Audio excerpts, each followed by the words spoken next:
44 people have died in the recent attacks in Gaza, and a ceasefire has held overnight, which is some small mercy.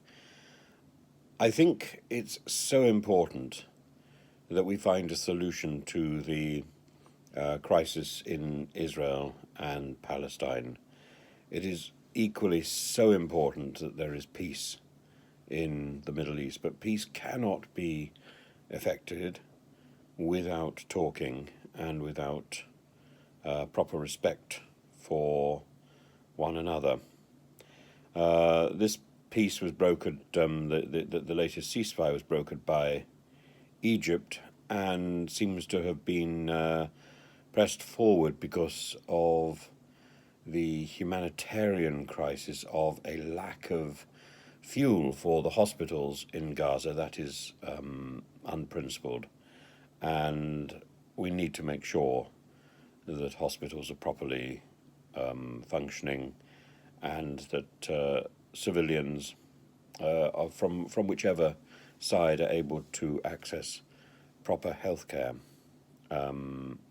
Maybe it's simply time for new elections. Maybe we need to see whether or not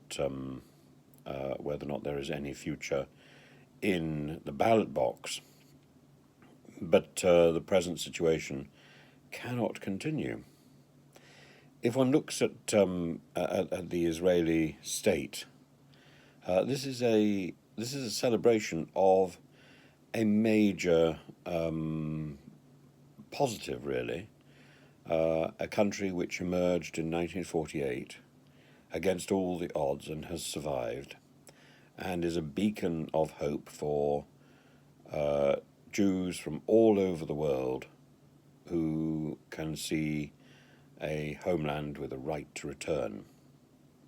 I suggested the other day that maybe the way forward would be to extend that right to return to others, and to make sure that the world knows that there are Israelis there are proud Israelis who are Christian, who are Muslim, as well as Israelis who are Jewish. It's important that the diversity is accepted across the world, and at the same time that this right to return is accepted.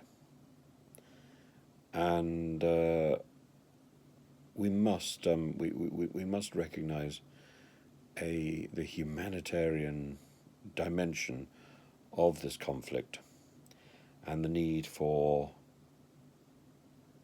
hope on all sides. But I'm delighted that the ceasefire has held, while at the same time I'm appalled at the loss of life.